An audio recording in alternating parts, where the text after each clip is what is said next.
สวัสดีทุกคนเนาะมาอยู่กับบาตีเส้นเก่าเส้นเคยเนาะวันนี้บาตีมาเช้าในหนึ่งเนาะประมาณ8 โมงยังเนาะหนาวอากาศหนาวนะทุกคน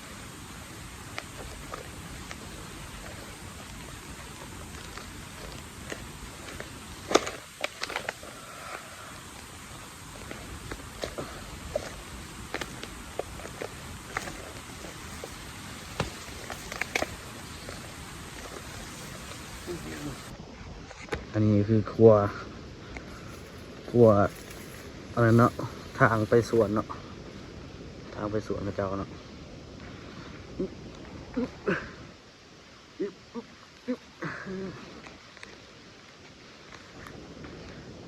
น้ำใสๆ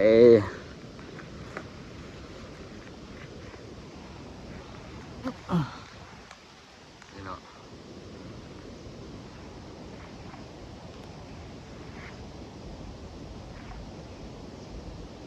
น้ำใสๆแต่ว่าบ่มีคนดำบ่หลายเนาะเพราะว่าช่วงนี้อากาศหนาวเนาะก็จะบ่ดำบ่ได้เนาะ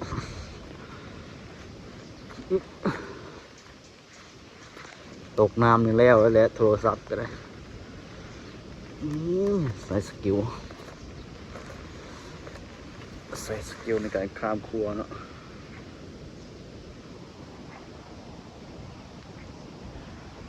บางทีที่ยางนี่ขึ้นไปเทิงปูนกับปูนยังไก่เติบเนาะ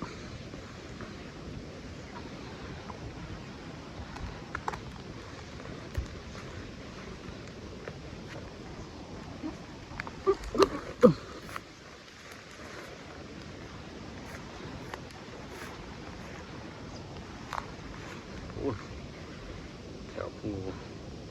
บางทียางขึ้นไปเลยแบบทุนใส่ยามแถวปูเนาะ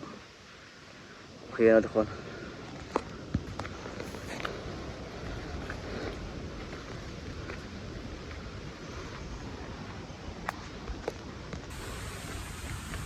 ทุกคนยางเมื่อยเนาะทุกคน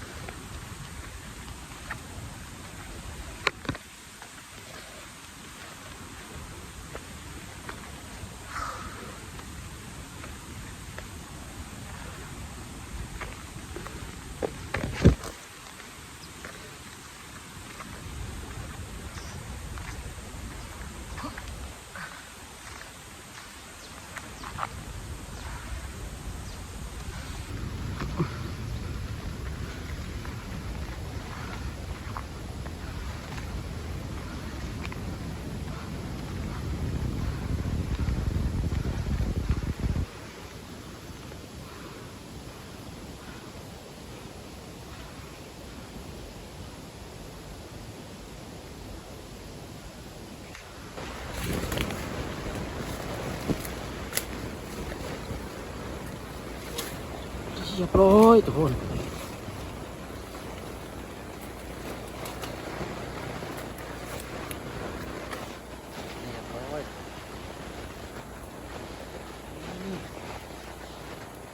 แต้มแรกแหกมานะทุกคนเนาะแต้มแรกแหกมาตั้งแรกกระทิงเลยเนาะโอเคทุกคนขออนุญาตเก็บกันเลยคลิปต่อไปเดี๋ยว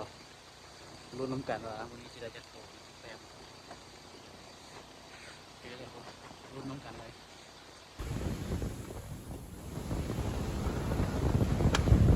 โอ้เรียบร้อยทุกคนเรียบร้อย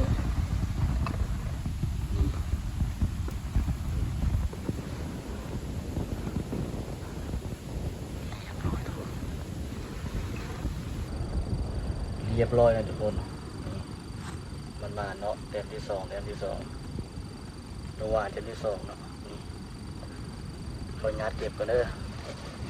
โอเคทุกคนติดตามเรื่องราวต่อไปเนาะเชียร์คนไปกันเลยนี่เนาะทุกคนแต้มที่3ที่อยู่ในเนาะที่ว่าบอตีเบอร์ถ่ายเนาะเพราะว่าทางมันแคบทางเข้ามันแคบก็เลยเบอร์ถ่าย แต้มที่3มันมาทุกคน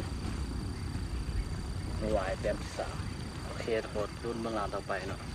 ว่าชิมานบอเนาะโอเคทุกคนไปกันเลย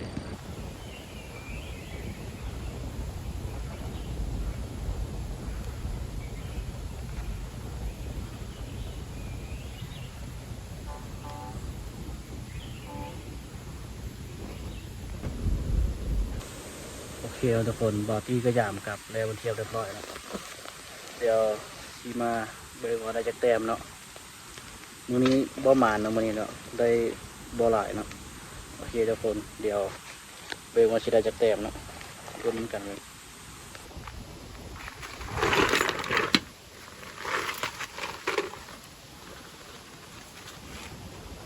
นี่ทุกคนมื้อนี้บ่หมานเนาะมื้อนี้เนาะ1 แต้ม2 แต้ม3 แต้ม4 แต้ม5 แต้มแล้ววันนี้ได้แต่5 แต้มเนาะ